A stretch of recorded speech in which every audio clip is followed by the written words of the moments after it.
তেল মারার কারণে বাংলাদেশে তেলের সংকট। আর একটা বিষয়, কিছু মানুষের যাদের কোনো কাজ কাম নেই, মোটরসাইকেল বাপের টাকায় দিয়ে মোটরসাইকেলটা নিয়েছে, গার্লফ্রেন্ডকে বসাবে আর পুরা এলাকাকে গরম করে বেড়াবে, এদের বর্তমানে এখন মূল ব্যবসা হয়েছে তেল উঠানো।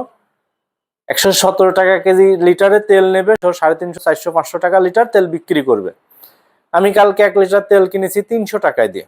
পাম্প মালিকদের জন্য একটি কাজ করা উচিত, যাদের ড্রাইভিং লাইসেন্স আছে, সঠিক গাড়ির কাগজপাতি আছে এবং তার ব্যবসায়িক পারপাস কি রকম তেল প্রয়োজন সবকিছু অ্যানালাইসিস করে তার চলার মতন তেল দিয়া একদিন তেল দিবেন, স্লিপ দিয়ে দিবেন, যেন সে ওই মুহূর্ত পর্যন্ত চলতে পারে। ওই স্লিপ নিয়ে আরেকটা পাম্পে গেলে বা ওই পাম্পে আসলে ফেরে তেল পাবে।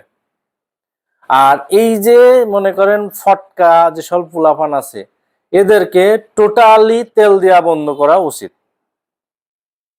আপনি দেখেন 200 টাকার তেল নিতে যদি মনে করেন 3-3.5 ঘন্টা লাইনে দাঁড়িয়ে থাকতে হয়, তাহলে পরে তার প্রয়োজনীয় কাজগুলা কখন করবে? দেশকে বাঁচাইতে হলে আগে কৃষক বাঁচবে, তারপরে ব্যবসায়িকরা বাঁচতে হবে। না হলে পরে দেশের চাকরি